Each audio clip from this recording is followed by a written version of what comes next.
नमस्कार। शिक्षा की बात हर शनिवार के इस नए अंक में मैं आप सभी का हार्दिक स्वागत करता हूं, अभिनंदन करता हूं। हम आज 19वें अंक के साथ उपस्थित हैं। हमारे साथ शिक्षा विभाग के अपर मुख्य सचिव डॉक्टर एस सिद्धार्थ उपस्थित हैं। हम हमेशा की तरह शिक्षकों और अभिभावकों के कुछ प्रश्नों के साथ आज हम पुनः उपस्थित हैं, जो आपके प्रश्नों का जवाब देंगे। नमस्कार सर। सर, कुछ प्रश्न है। पहला प्रश्न है, मुस्कान है, ये नया गांव उर्दू विद्यालय डुमरी कटसरी की हैं, शिवहर में हैं। इनका कहना है कि सर, हाल ही में मेरा स्थानांतरण मेरे गृह जिला बेगूसराय में हुआ है। इसके लिए मैं विभाग का हृदय से आभार प्रकट करती हूँ, परंतु मुझे अभी तक विद्यालय अलॉट नहीं हुआ है। सर, विभिन्न शिक्षकों के द्वारा चलाए जा रहे यूट्यूब तथा अन्य चैनलों से जो जानकारी प्राप्त हो रही है, उससे बहुत ज़्यादा विचलित हूँ। कृपया समाधान करें। देखिए, हम लोगों ने जैसे कहा, हम लोगों ने करीब 80,000 ट्रांसफ़र्स करीब हम लोगों ने किए, और 1 से 6 कैटेगरी में जो प्रथम 6 कैटेगरी है उसको हम लोगों ने हम लोगों ने स्कूल अलॉट कर दिया, केवल 34 लोगों को छोड़ के। तो 34 लोग अभी किसी कारणवश गलती से छूट गए, क्योंकि डीओ को अलॉट करना था, डीओ अलॉट कर रहे थे, और स्थानांतरण के दौरान ही कुछ डीओ अपने इनबॉक्स में छोड़ के चले गए। तो करीब 34 ऐसे टीचर हैं जिसको हम लोगों ने खोज के निकाला है और उसको हम लोग अलॉट कर रहे हैं। तो 1 से 6 जो है उसमें सभी ने अपना स्कूल ज्वाइन कर लिया, और इसके 1 से 6 में भी अधिकांश लोगों ने अपने स्कूल ज्वाइन कर लिए जहाँ पे भी अलॉटेड थे। लेकिन कुछ लोगों ने ज्वाइन समय पे नहीं किया। 30 तारीख का अंतिम तिथि था, और आज भी मुझसे मिलने के लिए कुछ लोग आए थे और कह रहे थे कि अब 30 तारीख हम ज्वाइन नहीं कर हम लोगों ने किया, हम ज्वाइन करना चाहते हैं। तो विभाग इसकी समीक्षा करेगी कि ऐसे कितने लोग हैं और क्या है, तो वो अलग बात है। और कुछ लोगों ने ज्वाइन नहीं किया। जो ऑप्शन दिया गया था कि यदि आप ज्वाइन नहीं करना चाहते हैं तो मत ज्वाइन करिए। तो जो व्यवस्था है 1 से 6 का, तो वो एग्जैक्टली ये है कि हम लोगों ने सभी को टेकअप कर लिया। साथ ही साथ फिर हम लोगों ने दूरी का, फिर जो 7वां कैटेगरी था उसमें महिलाओं को टेकअप किया सबसे पहले।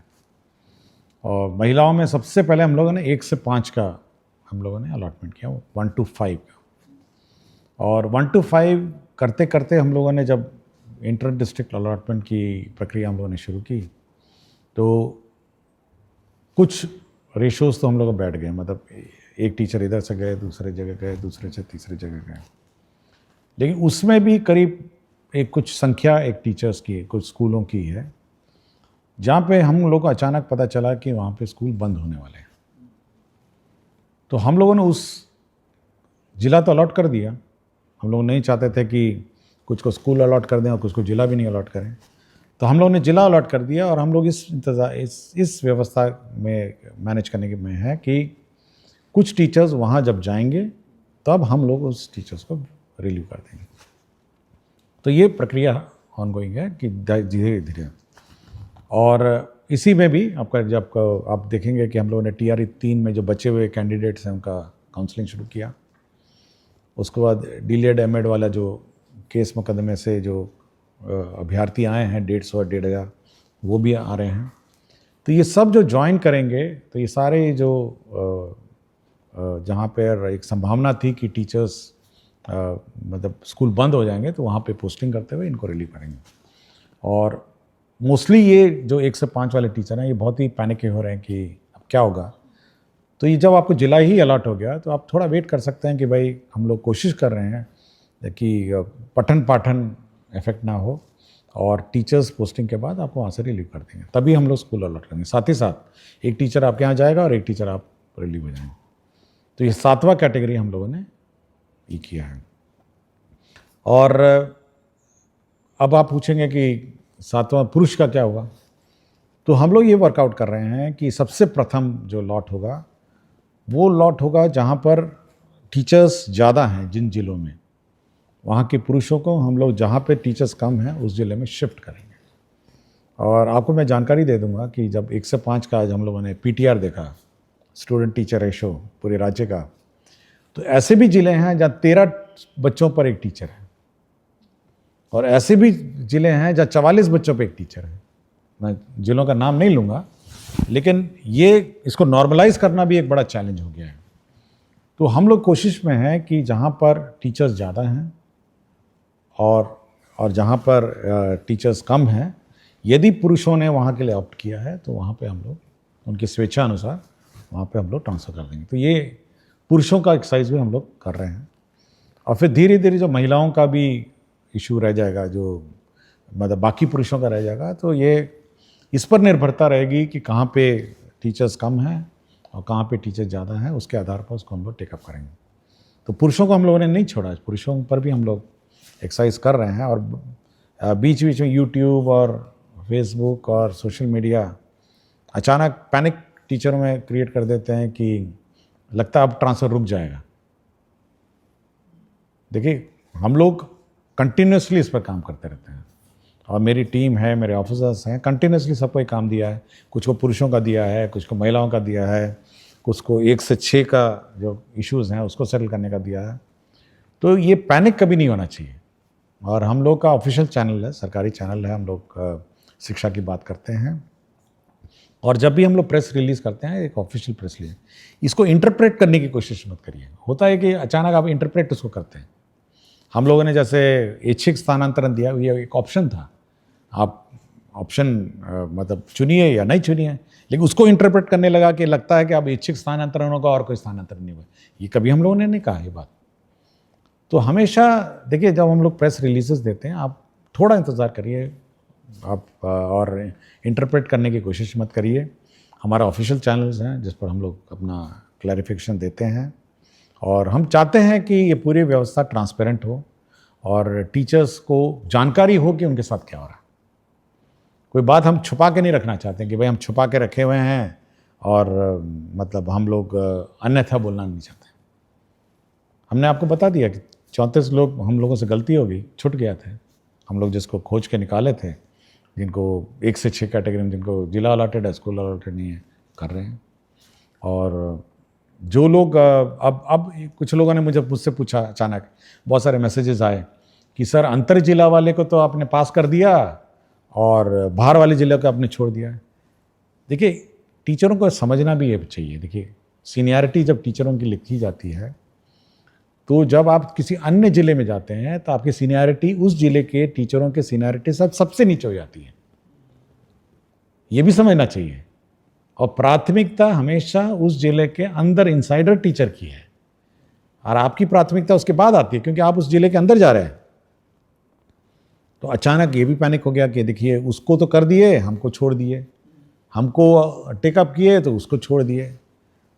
तो हम लोग एक फार्मूला से चलते हैं और एक सिस्टम से चलते हैं। हम लोग कोई मतलब रैंडम नहीं करते हैं, और निर्णय भी रैंडम नहीं होते। उसकी पॉलिसी होती है कि देखिए, हम लोगों ने विद इन डिस्ट्रिक्ट है, इनको ऐसे ट्रीट किया, आउटसाइड डिस्ट्रिक्ट है क्योंकि उनकी प्राथमिकता नीचे है, सबसे नीचे है, उनको हम लोगों ने ऐसे ट्रीट किया।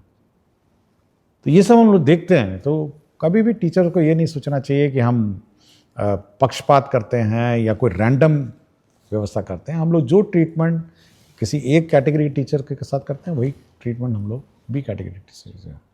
और कोई हम लोग मतलब इसका गलत इंटरप्रिटेशन किसी टीचर या किसी सोशल मीडिया में, जो हमारे टीचर्स ग्रुप बहुत सारे हैं, उनको नहीं करना चाहिए। आप पूछ सकते हैं, विभाग से पूछ सकते हैं, बहुत सारे पदाधिकारी हैं, डायरेक्टर हैं, डीईओ हैं। और हम लोगों ने ये भी व्यवस्था की है व्यवस्था में कि अगर आप अपने प्रेजेंट पोस्टिंग से शुद्ध हैं विद इन द डिस्ट्रिक्ट, तो आप अपने स्थापना समिति, अपने ग्रीवांस पोर्टल में आप अप्लाई करिए। और ग्रीवांस पोर्टल डीईओ देखते हैं, आरडीडी देखते हैं, और हम भी देखते हैं, और मॉनिटरिंग उसकी होती है। और जिला स्थापना जो समिति है, जो डिस्ट्रिक्ट की कमेटी है, वो अगर आपको कोई विशेष समस्या हो, मतलब बहुत ही विशेष समस्या हो, एनमास तो नहीं ले सकते अचानक फिर से 10-20 हज़ार का शुरू नहीं कर सकते, लेकिन आपको कोई विशेष समस्या है, आपकी सुनवाई करेगी और आपके समस्या का समाधान करेगी।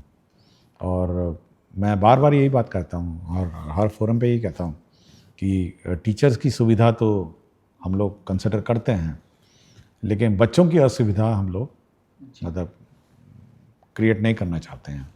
हम लोग ऐसी व्यवस्था नहीं क्रिएट करना चाहते हैं जहाँ पे स्कूल बंद हो जाएं, पढ़ाई पाठन अफेक्टेड हो जाए, या फिर मैथ्स टीचर चले जाते हैं तो मैथ्स टीचर अब नहीं है तो क्या करेंगे, साइंस टीचर अचानक ट्रांसफ़र हो गए तो क्या करेंगे। तो वैसी व्यवस्था हम लोग नहीं चाहते। हम लोग चाहते हैं कि बच्चों की पढ़ाई जो है, शिक्षा विभाग की प्रायोरिटी बहुत ही क्लियर होना चाहिए, शिक्षकों को भी, अभिभावकों को भी, कि शिक्षा विभाग की सबसे प्रथम प्रायोरिटी शिक्षा व्यवस्था में सुधार और शिक्षा व्यवस्था को सुदृढ़ करने का है। ये बिल्कुल टीचर लोग भी अपने दिमाग में बैठा लें और हम भी अपने दिमाग में बैठा चुके हैं।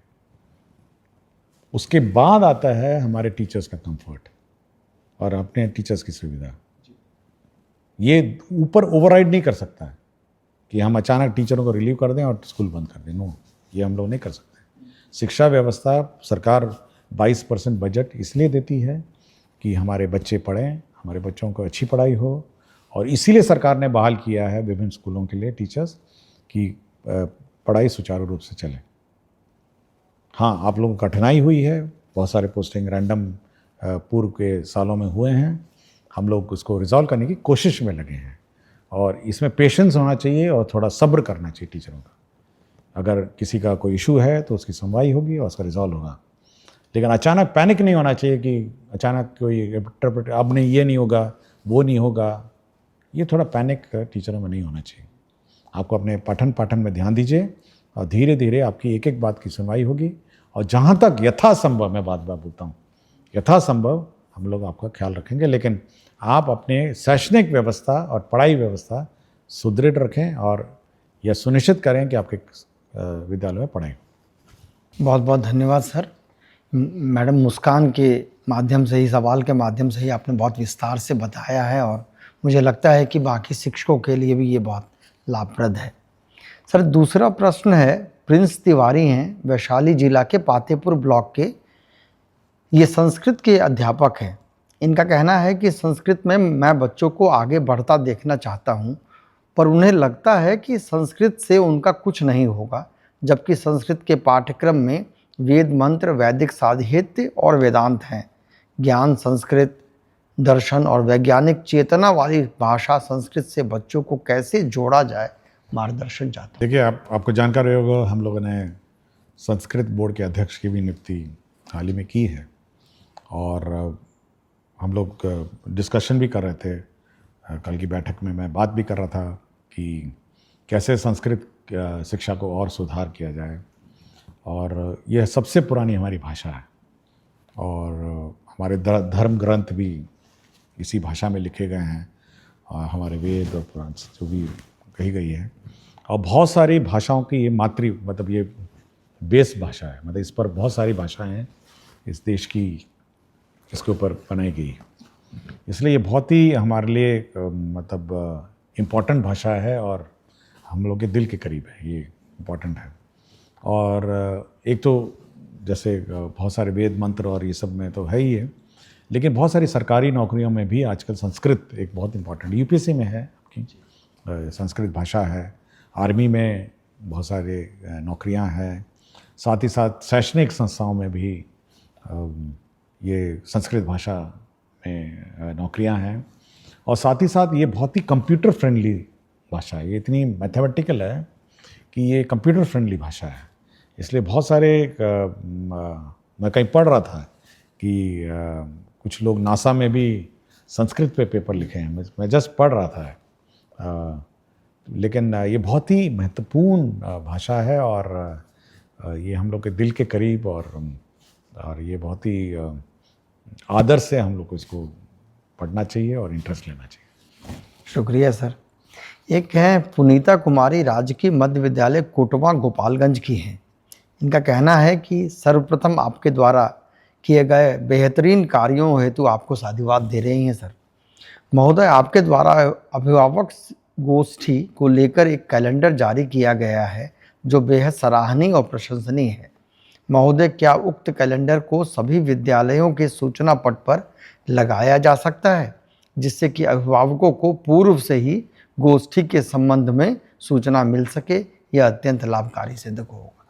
ये अच्छा सुझाव है। हम लोग कोशिश करेंगे कि जो भी नोटिस बोर्ड है उसमें अगला अभिभावक गोष्ठी का डेट अंकित रहे, ताकि अभिभावकों को पता चल जाए कि ये गोष्ठी का अगला तिथि है, और सभी लोग अभिभावक और कोशिश भी करेंगे, देखते हैं, ट्रायल लेते हैं कि सभी को SMS, क्योंकि कुछ अभिभावकों के फ़ोन नंबर भी हैं, कोशिश करते हैं कि SMS से भी खबर कर दें कि अगला अभिभावक, अभी बच्चे का अगला अभिभावक गोष्ठी फलाना है, आप भाग लें, ये भी कोशिश करते हैं। लेकिन अच्छा सुझाव है कि अभिभावक गोष्ठी की सूचना अच्छी तरह दी जाए। बहुत उपयोगी है सर। एक शिक्षक ने पूछा है कि आदरणीय ACS महोदय, वोटर सत्यापन के कार्य में विद्यालय के 80-90% शिक्षक लग गए हैं। ऐसे में जो विद्यालय में रह गए हैं उन्हें बहुत कठिनाई हो रही है। कई विद्यालयों में मात्र एक ही शिक्षक है। ऐसे में विद्यालय का संचालन कैसे करेंगे, इस पर कोई दिशा? देखिए, इलेक्शन का कार्य महत्वपूर्ण कार्य है, और ये पीपल्स रिप्रेजेंटेशन एक्ट से गवर्नड है, इसलिए उसके बारे में मैं कोई टिप्पणी नहीं करूँगा। लेकिन मैंने सभी DOs को कहा है कि वो मॉनिटर करें हर स्कूल्स को, जहाँ पे भी टीचर्स अपने वोटर लिस्ट पुनरीक्षण कार्य में व्यस्त हैं, तो अन्य अगल बगल के स्कूलों में से टीचर्स को लगा के डिप्यूट करके संचालन करेंगे, और ये सुनिश्चित करेंगे कि शैक्षणिक कार्य प्रभावित नहीं हो, क्योंकि आगे फिर इलेक्शन भी है, उसमें भी हो सकता है ये सब कार्य प्रभावित होगा। और साथ ही साथ RDD को भी कहा गया है कि आप मॉनिटर करिए कि ऐसा ना हो कि सारे के सारे टीचर वोटर लिस्ट वेरिफिकेशन में चले जाएं और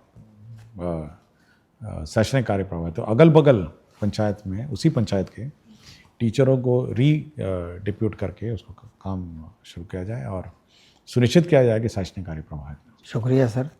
एक सतीश कुमार हैं, ग्राम पिपरा धुकरहा, रामनगर, पश्चिम चंपारण के। ये निवासी हैं सर। इनका कहना है कि इनके 2 बच्चे हैं, पिपरा धुकरहा रामनगर में ये पढ़ते हैं। महाशय, आजकल अत्यधिक गर्मी के सीज़न में भी किसी कक्ष में पंखा नहीं लगवाया गया है, जिसकी वजह से हमारे बच्चे की तबीयत खराब हो जाती है। अतः महाशय से निवेदन है कि विद्यालय में पंखा। देखिए, हम लोगों ने सभी हेडमास्टर्स को 50,000 रुपये दिया था, लास्ट ईयर भी दिया और इस साल भी दिया। ये इसीलिए दिया था कि पंखा लगाइए और तार खींच के पंखा लगाइए, स्विच लगाइए। ये बिल्कुल स्पेसिफिक डायरेक्शन है, क्योंकि ये मुख्यालय से हम लोग कुछ नहीं कर सकते। हम लोगों ने सभी को पैसे दे दिया कि भाई आप पंखा लगाइए, और अब ये भी कहा कि गर्मी सीज़न के शुरुआत में ही आप लगाइए। अब ये क्यों ये लापरवाही हेडमास्टर साहब ने की है, इसकी मैं जांच करवाता हूँ, क्योंकि मैंने सुनिश्चित किया था कि आप गर्मी शुरू होने से पहले सारे कमरों में पंखा कितना दाम होगा, 5,000 से ज़्यादा का क्या होगा, तार वार लगाना है, स्विच लगाना है। अब 50,000 मैंने दिए हैं सारे स्कूल को, 2 बार दे चुका हूँ मैं। तो ये मैं चेक करता हूँ कि हेडमास्टर ने क्यों नहीं किया, और ये बिल्कुल स्पष्ट है। मतलब मैं बाकी अभिभावक को कह रहा हूँ कि ये हेडमास्टर को पैसा दिया गया है पंखा लगाने के लिए, स्विच तार सबके लिए। Thank you sir. ये एक मनीष कुमार हैं, वर्तमान में अररिया जिले के नरपतगंज ब्लॉक के उत्क्रमित उच्च विद्यालय मिर्दौल में PGT केमिस्ट्री के शिक्षक हैं।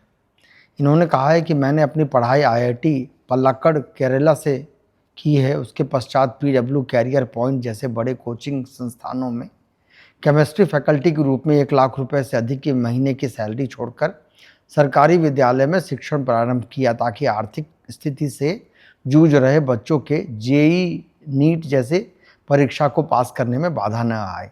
लेकिन वर्तमान स्थिति यह है कि यहाँ फिजिक्स और मैथमेटिक्स के PGT शिक्षक ही नहीं हैं, जिसके चलते टीम वर्क हो नहीं पा रहा है, साथ ही अन्य परेशानियों का भी सामना करना पड़ रहा है। अतः मेरा उद्देश्य पूरा नहीं हो पा रहा है। तो क्या मुझे BSEB फ्री कोचिंग ज्वाइन करने का आदेश और स्वीकृति विभाग से मिल सकता है? देखिए, हम लोगों ने आपको याद होगा, हाल ही में हमने चिट्ठी लिखा है कि जहाँ पर जो सब्जेक्ट टीचर्स नहीं हैं, आप डेपुटेशन से उसको काम चलाइए। अगल बगल पंचायत के जो स्कूल्स हैं उसी में आप डेपुटेशन से काम चलाइए। और हमारी बात भी हो रही है साइंस एंड टेक्नोलॉजी डिपार्टमेंट के साथ कि कुछ फैकल्टी या कुछ स्टूडेंट्स जो मतलब मैथ्स और साइंस पढ़ा सकें, तो वो भी कुछ कंट्रीब्यूट करेंगे। तो ये 2 स्ट्रीम है जो हम लोग कर रहे हैं, और कोशिश करेंगे कि ये जो टीचर्स की कमी है ये पूरी हो जाए, और अगला जो रिक्रूटमेंट है उसमें हम विशेषकर ये जो स्पेसिफिक सब्जेक्ट वैकेंसीज़ हैं इस पर ज़्यादा ध्यान देंगे। और जहाँ तक ये कंपटीशन की बात है, मैं बताना चाहूँगा कि हम लोग जितने भी देश के प्रमुख कोचिंग संस्थाएं हैं जो जेई नीट और ये सब का कोचिंग देते हैं, उनसे हम लोग MOU कर रहे हैं। हाल ही में हम लोगों ने कस्तूरबा गांधी विद्यालय का फिज़िक्स वाला PW के साथ हम लोगों ने MOU करने का निर्णय लिया। उनका ऑफ़र आया था तो हम लोगों ने निर्णय ले लिया कि अब फिज़िक्स वाला जितने भी कस्तूरबा गांधी विद्यालय हमारे हैं, लड़कियां हैं, उनको कोचिंग कराएंगे। और इसके लिए हम लोगों ने 1.5 लाख रुपए जो टीवी मॉनिटर है ऑनलाइन कोचिंग के लिए और जो भी इंफ्रास्ट्रक्चर है उसके लिए हम लोगों ने सैंक्शन भी कर दिया है। तो धीरे धीरे हम लोग जब बाकी जितने भी अन्य कोचिंग संस्थाएं हैं उनके साथ भी धीरे धीरे हम लोग विभिन्न विद्यालय और विविध आवासीय विद्यालय इनके साथ हम लोग अब टाई अप करेंगे।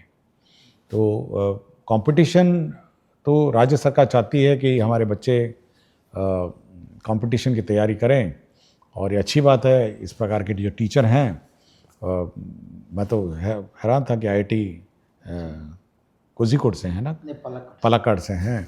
तो हम लोग इनको रिसोर्स पर्सन इस व्यवस्था के लिए यूज़ कर सकते हैं कि आप आकर जो कस्तूरबा गांधी विद्यालय में जो कोचिंग कराई जा रही है उसको कोऑर्डिनेट करने के लिए हम इनको यूज़ कर सकते हैं। लेकिन मुझे इतना ही डर है कि अगर मैं उनको भी निकाल दूंगा, जो अभी बाकी टीचर की कमी है, तो इनकी भी कमी हो जाएगी वहाँ पे। तो कुछ व्यवस्था करते हैं, आई विल ट्राई कि वहाँ टीचर किसी अन्य स्कूलों से डिप्यूट करें और इनको हम ज़रूर रिसोर्स पर्सन के रूप में यूज़ करेंगे। बहुत बहुत शुक्रिया सर। ये मुझे निश्चित है कि KGBB की लड़कियां बहुत खुश हों। हाँ, हम चाहते हैं कि वो बहुत सबसे गरीब परिवार की आती हैं, कस्तूरबा गांधी विद्यालय हॉस्टल में रहती हैं, तो कम से कम एक कोचिंग का जो एक्सपोजर है या ट्रेनिंग है कम से कम वो मिल सकेगा हमको। शुक्रिया सर। एक नताशा हैं, विशिष्ट शिक्षिका हैं। इनका प्रश्न है कि ग्रीष्मावकाश के बाद विद्यालय खुलने के दिन अगर कोई बीमार है या किसी इमरजेंसी में बाहर फंस गया है तो क्या विशेषावकाश या आकस्मिक अवकाश का उपयोग कर सकता है? देखिए, अवकाश के बारे में डिटेल गाइडलाइन है और अगर कोई ऐसी परिस्थिति में तो अवकाश तो मिल ही जाना चाहिए। हमको नहीं लगता कोई अवकाश मिलने में कोई प्रॉब्लम है। ये प्रश्न है गोपाल कुमार बेलसन सीतामढ़ी के हैं। सर, इनका कहना है कि आपके नेतृत्व का मैं प्रशंसक हूं और महोदय, उच्च माध्यमिक विद्यालय में इस सत्र से त्रैमासिक परीक्षा होनी है। पूर्व में यह मासिक था। निर्धारित सिलेबस जिसे त्रैमासिक परीक्षा, अर्धवार्षिक एवं वार्षिक परीक्षा में प्रश्न पूछे जाएंगे, उक्त में हमेशा कन्फ्यूजन की स्थिति बनी रहती है। कृपया आधिकारिक सिलेबस माहवार उपलब्ध कराया जाए। ये हम लोग परीक्षा जब त्रैमासिक होगी तो उस पर्टिकुलर सिलेबस को हम लोग वो भी डिक्लेयर करेंगे कि इस सिलेबस से त्रैमासिक होगी। तो ये CRT आपको कम्युनिकेट करेगा कि इस सिलेबस से आपकी परीक्षा होगी। ऐसा नहीं हो कि डेट निर्धारित है लेकिन सिलेबस निर्धारित है। ये स्पेसिफिक हम लोग निर्धारित। बहुत यूज़फुल है सर। एक शिक्षक पूछ रहे हैं कि विभाग से लेकर विद्यालय तक सूचनाओं का सही तरीके से प्रसार नहीं होने पाने के कारण कई बार विद्यालय स्तर पर कार्य बाधित होता है। सर, क्या विभाग कोई ऐसा तरीका ढूंढ रहा है जिससे सूचना एक जैसा सभी विद्यालय तक पहुंचे और सही काम हो सके? देखिए, हम लोगों ने सभी विद्यालयों में टैबलेट भेजा है और बहुत सारे विद्यालयों में पहुंच भी गया है। मेरे ख्याल से 3-4 दिन में और भी पहुंच जाएगा। देखिए, ये बहुत विशेष प्रकार का टैबलेट है। ये नॉर्मल जो हम लोग यूज़ करते हैं उससे हल्का सा भिन्न है। वो इसलिए भिन्न है कि इसमें वही सॉफ्टवेयर लोड हो सकता है जो मुख्यालय से आपको निर्देशित होगा, अन्यथा वो सॉफ्टवेयर अपने डिलीट हो जाएगा। पहले तो ये है। दूसरा है, ये हमारे सेंट्रल सर्वर से लिंक्ड है। जो टैबलेट है ये बिल्कुल हमारे सेंट्रल जो मैसेजिंग सिस्टम है उससे लिंक्ड है और मुख्यालय से जैसे ही हम इसमें पत्र डालेंगे वो आपके टैबलेट में नज़र आ जाएगा। या मुख्यालय से हम कोई भी सूचना देंगे तो हर स्कूल में अपने आप पहुंच जाएगा। ये DO से, फिर DO से BO, BO से टीचर, या फिर सोशल मीडिया के माध्यम से बिल्कुल, मतलब वो बंद कर दिए। हम अगर कहेंगे कि ये टीचर का पत्र है और अभी तुरंत जाना है तो सारे स्कूल के टैबलेट में पहुंच जाएगा। तो अब वो व्यवस्था हो गई है कि हम लोग बिल्कुल मैसेजिंग सिस्टम जो है बिल्कुल कनेक्टेड हो गई है। मतलब हम लोग यहाँ से भेजेंगे और वो वहाँ के टैबलेट में आ जाएगा। और साथ ही साथ उल्टा भी है, हम लोग अगर टैबलेट से कोई सूचना निकालना चाहेंगे तो ऑटोमेटिकली पुल व्यवस्था भी है कि हम उस टैबलेट को एक्सेस कर सकते हैं और वहाँ से हम लोग सूचना प्राप्त कर सकते हैं। तो ये 2 वे कम्युनिकेशन है, वो टैबलेट है और बहुत महत्वपूर्ण डिवाइस है। ऐसा नहीं है कि वो कोई नॉर्मल मोबाइल फ़ोन की तरह की, ये कम्युनिकेशन डिवाइस है और ये लिंक करता है हमारे मुख्यालय के सेंट्रल सर्वर को, डीओ को, बीओ को और टीचर को। तो इसलिए बहुत ही महत्वपूर्ण ये इंटरवेंशन है। मुझे लगता है सर कि इसके बाद का सवाल के जवाब आपने ऑलरेडी दे दिया है। सवाल है कि हम लोगों को विभाग के द्वारा टैबलेट फ़ोन दिया गया है। सर बच्चे इसे देखकर बहुत खुश हुए और आपको धन्यवाद दिए। सर अब इस टैबलेट का करना क्या है?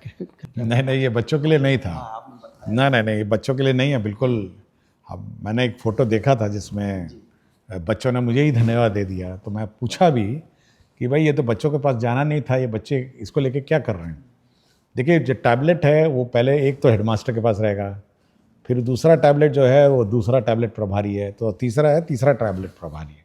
जहाँ 2 हैं वहाँ 2 ही हैं और 3 लोग या 2 लोग जो भी है इसको ऑपरेट करेंगे।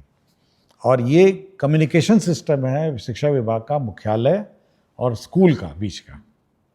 स्कूल की गतिविधियाँ वो टैबलेट में दर्ज करेंगे। मुख्यालय कोई सूचना देना चाहेगा दे सकता है और मुख्यालय अगर किसी स्कूल की गतिविधियाँ देखना चाहेगा वो इस टैबलेट के माध्यम से देख सकेगा। तो ये कम्युनिकेशन डिवाइस है। ये बच्चों के लिए नहीं गया है, बच्चों के लिए अलग से है। बच्चों के लिए अलग से स्मार्ट क्लास बन रहा है, सैंक्शन हो रहा है। बच्चों के लिए अलग से आईसीटी लैब है। मैं चाहता हूँ कि वो लोग उसमें ज़्यादा ध्यान दें, ये टैबलेट लेकर नहीं घूमें। और टैबलेट हमारे जो शिक्षकगण हैं वो कम्युनिकेशन के रूप में इसको यूज़ करें। और क्या पढ़ाना है, क्या कोर्स है, क्या सिलेबस है, क्या क्वेश्चन पेपर है, वो भी इसी में आना है। प्रश्न पत्र जो है वो भी इसी में आना है। और क्या कोर्स आप पढ़ाए हैं ये भी इसी में आना है।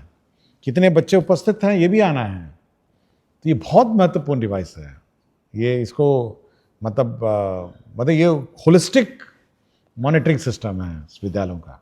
आपका बहुत बहुत शुक्रिया सर। मैं सभी देखने और सुनने वालों का धन्यवाद कहता हूं और अगले अंक में फिर हम पुनः कुछ प्रश्नों के साथ उपस्थित होंगे। तब तक के लिए धन्यवाद। नमस्कार।